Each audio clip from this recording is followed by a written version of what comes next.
तो ये लीजिए बॉर्डर 2 के लिए खुशखबरी है। खुशखबरी ये है कि कल की कमाई मतलब मंगलवार की कमाई सोमवार के मुकाबले स्ट्रांग थी। डिस्काउंटेड रेट की वजह से आप कह लो तो ज्यादा फुटफॉल हुआ, ज्यादा लोग देखने पहुंचे, ज्यादा कलेक्शन हुआ।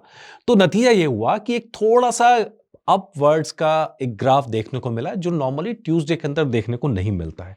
अगर आप डाटा देखेंगे 6 करोड़ 52 लाख से बढ़कर 6 करोड़ करीब-करीब 70 लाख तक फिल्म पहुंच गई है। मतलब थोड़ा-सा बढ़ोतरी है, कुछ लाख की आप यहाँ कह लीजिए। तो ये फ़िल्म का कलेक्शन बढ़ गया है और नतीजा ये हुआ कि फ़िल्म का डाटा जो है ओवरऑल वो यहाँ बढ़ता हुआ नज़र आ रहा है। जो टी सीरीज़ ने जो डाटा जारी किया है वो 315 करोड़ का है कि फ़िल्म 315 करोड़ इंडिया नेट पे पहुँच गई है। बहुत सारे लोग सवाल कर रहे हैं कि यार इंडिया नेट का डाटा तो आप बार-बार बता रहे हैं, वर्ल्ड वाइड का डाटा नहीं बता रहे हैं। तो वर्ल्ड वाइड का डाटा हमने आपको कल भी एपिसोड लाके बताया था कि 400 करोड़ के ऊपर ये फ़िल्म ऑलरेडी पहुँच चुकी है और वर्ल्ड वाइड के अंदर। वर्ल्ड वाइड में और क्या-क्या शामिल होता है? वर्ल्ड वाइड में इंडिया ग्रॉस प्लस ओवरसीज़ दोनों मिला दें तब वर्ल्ड वाइड बनता है। तो इंडिया ग्रॉस की बात करें तो 375 करोड़ के आसपास ये फ़िल्म पहुँच चुकी है और ओवरसीज़ की बात करें तो बहुत ज़्यादा नहीं है इसकी कमाई, 36 करोड़ के आसपास की कमाई है और इसीलिए ये डाटा वर्ल्ड वाइड का 411 करोड़ के आसपास पहुँचा हुआ नज़र आ रहा है, 412 करोड़। आज का आप डाटा मिला दीजिए तो मोटा-मोटा 420 करोड़ के आसपास ये फ़िल्म मोटे तौर पर आज पहुँच जाएगी। और इसी नाते जब हमने पिछले एपिसोड में भी कहा था कि फ़िल्म वर्ल्ड वाइड में 500 करोड़ की तरफ बढ़ती दिख रही है, इंडिया नेट में 400 करोड़ की तरफ बढ़ती दिख रही है, 375 से 400 करोड़ के डाटा के बीच में। 2-3 फैक्टर्स यहाँ पे ज़रूर काम करेंगे कि आगे कोई इसको टक्कर देने वाली मूवी नहीं है, मतलब देशभक्ति की मूवी नहीं है, फैमिली मूवी इस तरह की नहीं है। तो नतीजा ये होगा कि हो सकता है कि आने वाले टाइम में भी कुछ एक चीज़ें इसकी इसी तरफ बढ़ती रहें। एक मैसेज मेरे पास आया कि भई महीने के आखिरी में फ़िल्म आई है, बहुत सारे लोगों के पास पैसा नहीं होता, तो इसलिए फरवरी के फर्स्ट वीक के अंदर थोड़ा कलेक्शन उठा हुआ नज़र आएगा। तो लेट्स सी उस पे भी नज़र रहेगी। इसके अलावा पुणे से स्वानंद जी ने मेरे को मैसेज भेजा और अच्छा खासा उन्होंने एनालिसिस भी किया है कि 3 बातें उन्होंने बेसिकली कही है कि एक तो कलर ग्रेडिंग की बात कही है कि कलर ग्रेडिंग की वजह से दिक्कत हुई, आँखों पे स्ट्रेन आया। तो ये बातें वो सारी बातें हैं। इसके अलावा दूसरा पॉइंट उन्होंने कहा कि एडिटिंग धुरंधर क्लास की नहीं थी। एडिटिंग अच्छी है लेकिन एडिटिंग कई जगह थोड़ी ढीली हो जाती है, थोड़ा मतलब स्लो लगने लगती है। जब धुरंधर जैसी मूवी सामने हो जो शुरू से लेके आखिरी तक बाँधे रखती है, तो उसके मुकाबले बॉर्डर 2 को कुछ तो एक्स्ट्राऑर्डिनरी करना पड़ेगा। तीसरी बात जो उन्होंने कही है कि आज के टाइम में जो इस फ़िल्म की जिस तरह की चीज़ें दिखाई गई हैं, वो आज का यूथ उससे कनेक्ट नहीं कर पा रहा है क्योंकि उसने वो चिट्ठियों का दौर कभी देखा ही नहीं है और चिट्ठियों का गाना 10 मिनट का गाना, वो पूरा चिट्ठियों वाली बातें, लंबी-चौड़ी बातें, तो वो गाना यूथ कनेक्ट नहीं कर पा रहा है। ये 3 बातें उन्होंने कही हैं। इसके अलावा अब सवाल ये है कि भई अब ये नेगेटिव बातें हो सकती हैं कि नहीं हो सकती? मतलब जब मैंने पहले दिन एपिसोड बनाया, आप में से बहुत सारे लोग नाराज़ हुए। हालाँकि बाद में बहुत सारे लोगों का मैसेज भी आया है कि नहीं सॉरी हमने आपके इंटेंशन को नहीं समझा। यार हमारी इंटेंशन एक ही है कि फ़िल्म बनी है, फ़िल्म को चलना चाहिए। हालाँकि बहुत सारे लोगों ने आप लोगों ने कहा कि टाइमिंग गड़बड़ था, कि बाद में लेके आना चाहिए था। लेकिन यार जो बात अब 1 हफ्ते बाद मैं बोलूँ बात करता यही वाली बातें हैं, तो आप कहते हैं कि फ़िल्म का रिज़ल्ट देखने के बाद अपना मूड चेंज कर रहे हो। यार मैं पहले दिन भी वही था और इसीलिए मैंने वो वीडियो आप लोगों के कहने के बाद भी डिलीट नहीं किया। और यही वजह थी कि मेरे को कुछ फ़िल्म से दिक्कत थी। फ़िल्म के अंदर कुछ चीज़ें बड़ी गड़बड़ करी गई थी यार। और वो मैंने आपको उसी दिन फर्स्ट डे के अंदर एपिसोड में मैंने बताया कि यार ये चीज़ें होती तो बेटर होता। मेरा एक पहला ऑब्जर्वेशन था 1971 वॉर की कहानी नहीं थी। मैंने बहुत सारे ऑडियंस के रिएक्शन दिखे। ऑडियंस के रिएक्शन ये आ रहे हैं कि यार इसमें इंडिया को पिटते-पिटते दिखाया, इंडिया के तो टैंक ही नज़र नहीं आते। अब असलियत ये है कि वहाँ जहाँ की बातें हैं, वहाँ वाक़ई में इंडिया की हालत ऐसी थी, हमारे जिगरे पर ही हम जीते थे। आप चाहे बॉर्डर 1 की कहानी आप ले लीजिए, हमारा पूरा फ़ोकस इधर ईस्टर्न बॉर्डर पर था, वेस्टर्न बॉर्डर पर उतना फ़ोकस नहीं था। तो अगर फ़िल्म में ईस्टर्न बॉर्डर को भी शामिल किया जाता, तो आपको हमारे टैंक भी दिखाई देते, आपको पाकिस्तानी सैनिकों का समर्पण भी दिखाई देता, आपको हमारे जहाज़ भी दिखाई देते। आप सोचो हमारा सबसे बड़ा जो मेरी दूसरी एक जो बड़ी समस्या थी, आपको याद होगा कि हमने दिखाया आईएनएस खुखरी का जो वर्ज़न था आईएनएस कवच के नाम से कि वो डूब गया, वो हमने दिखाया, पिटते हुए दिखाया वहाँ पे भी। लेकिन हमने ये नहीं दिखाया कि कैसे हमारे ही जहाज़ जाके कराची जो पोर्ट था उसको उड़ा के आए थे, आग जलती रही थी 1 हफ्ते तक। तो हमने ये नहीं दिखाया। तो ये पता कैसे चलेगा कि हमारी सेना जीती थी, क्या हुआ था?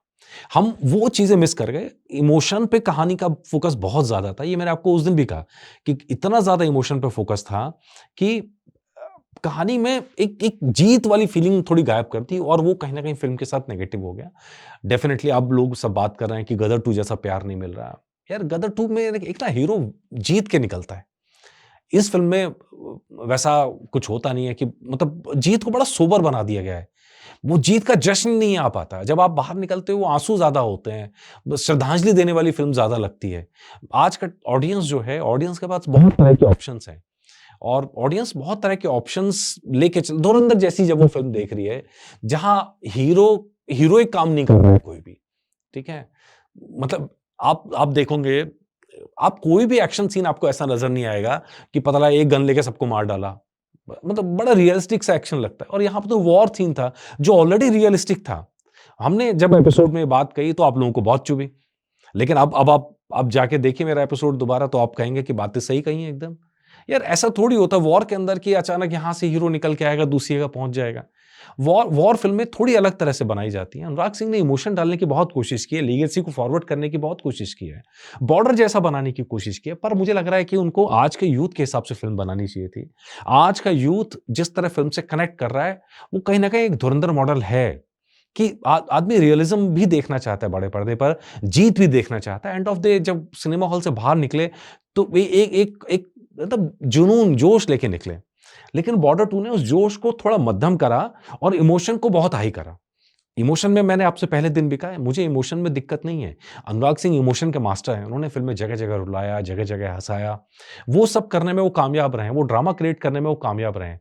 लेकिन एकमात्र चीज़ जो मुझे ऐसी लगी कि शायद इमोशन का लेवल इतना हाई कर दिया कि वॉर का रियलिज़्म और वॉर का जो जीत का जोश है, वो फ़िल्म से कहीं पीछे रह गया है और वो कहीं न कहीं फ़िल्म पे भारी पड़ रहा है। ख़ैर, अभी तो टाइम बाकी है और लेकिन अब ये तय हो गया है कि फ़िल्म का रूट क्या है, मतलब कहाँ तक पहुँच सकती है मैक्सिमम, उसके आगे शायद ये फ़िल्म अब ना जाए।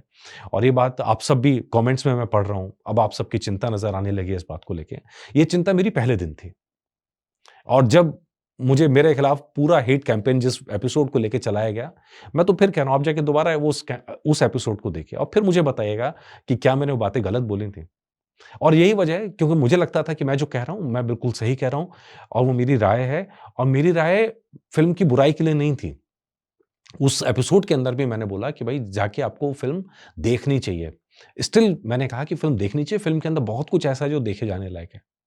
लेकिन ठीक है, अब फ़िल्म आगे बढ़ती जा रही है। अब लेट्स सी कहाँ तक पहुँचती है, कहाँ तक जाती है। वो डाटा का सवाल पीछे रह गया है क्योंकि ये फ़िल्म देश की फ़िल्म है। फ्रॉम द डे वन जब से मैंने फ़िल्म को सपोर्ट करना शुरू करा, तब से मैं ये कह रहा हूँ, ये फ़िल्म डाटा के बेस पे नहीं देखी जानी चाहिए, ये फ़िल्म इमोशन के बेस पे देखी जानी चाहिए। हालाँकि कुछ चीज़ें अगर शामिल कर ली जाती फ़िल्म में, तो शायद ये फ़िल्म सिर्फ़ 1971 वॉर की कहानी नहीं रह जाती। ये सिर्फ़ बॉर्डर में सैनिकों को श्रद्धांजलि देने वाली फ़िल्म नहीं रह जाती। ये उस पूरे एपिसोड को आगे लेके जाती जो 1971 में हुआ था, जिससे हमारी पीढ़ी अभी भी दो-चार नहीं हो पाई है। इस पूरी फ़िल्म के होने के बाद भी मतलब सच बताऊँ तो बॉर्डर 1 का एक मोर्चे पर बॉर्डर 1 थी। वो उस बहुत शानदार तरीके से कहानी दिखाई गई थी। एक छोटे से हिस्से की कहानी को पूरा फैला के दिखाया गया था और उससे आप कनेक्ट कर पा रहे हैं। यहाँ मल्टीपल कहानियाँ थी, सब मिला के इम्पैक्ट छोड़ती हैं। सब मिला के एक देश की सेना की पिक्चर देते हैं, लेकिन सिर्फ़ वेस्टर्न फ्रंट की। वेस्टर्न फ्रंट पर भी हमने जीत हासिल की थी, लेकिन ईस्टर्न फ्रंट पे हमारी जीत कहीं ज़्यादा बड़ी थी। वो ईस्टर्न फ्रंट का ज़िक्र नहीं करने से मुझे लगता है फ़िल्म कहीं न कहीं कमज़ोर हुई है। अगर ईस्टर्न फ्रंट लगता था ड्यूरेशन बड़ी थी तो आप छोड़ देते बीच में टीज़र्स लगा के, तो अब सेकंड थर्ड पार्ट की आपकी गुंजाइश पहले ही बन जाती। शायद इतना भरोसा नहीं था फ़िल्म के ऊपर कि कितना करेगी, लेकिन स्टिल मैं कह रहा हूँ 400 करोड़ तक फ़िल्म का पहुँचना या 500 करोड़ वर्ल्ड वाइड फ़िल्म का पहुँचना छोटी बात नहीं है। वॉर फ़िल्म का यहाँ तक पहुँचना छोटी बात नहीं है। और यही चीज़ आपको नज़र आएगी कि यार काम तो अच्छा हुआ है। काम अच्छा हुआ है, कुछ एक चीज़ें और होती तो शायद फ़िल्म और बेहतर बन के निकलती और ज़्यादा धमाल करती। लेट्स सी कहाँ तक पहुँचती है, क्या होता है? बाकी जो अपडेट होगा लाते रहेंगे। नमस्कार।